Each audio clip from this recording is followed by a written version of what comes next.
I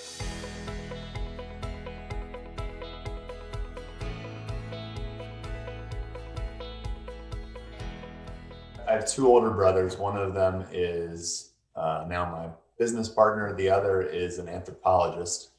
And we would visit him pretty much every summer. I would, at least. Visited him in Panama and Ecuador and Mexico.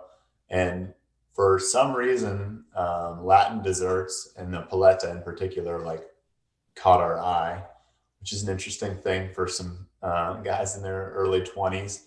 And we just started thinking about first just pursuing the product because there is such a diversity of quality, but also just ingredients and these pretty cool small entrepreneurs that were doing cool things.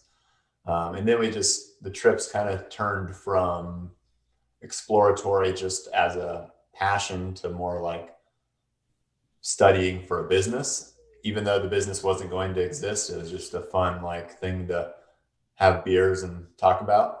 And then that eventually, for me, like, I got laid off from my job, and these ideas that we had just kind of in disorganized notebooks, and just this idea about just felt like the right time to give it a shot.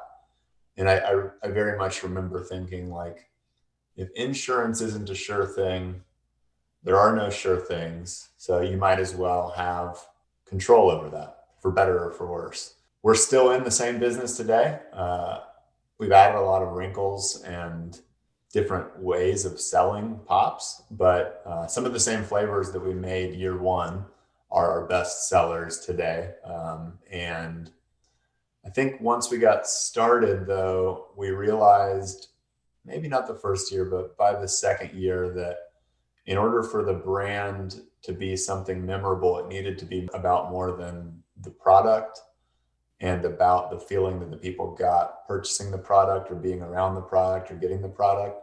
So the things that we associate with a brand, whether it's us hosting an event or helping to introduce people to different nonprofits or causes around their community, opportunities to get involved in the community. I think those things are ultimately what led to our success beyond like a culinary masterpiece, which is maybe different than a lot of other food brands, and probably not ever, it's probably never like completely one or the other. Like, the product has to be great, and we have a ton of fun and a ton of resources going into making sure that it's great. But there's something about what I think we've realized is that our company purpose, creating unexpected moments of happiness, is like hokey and hard to say the first few times. And then after you say it enough times and believe it and see the power of it, you realize that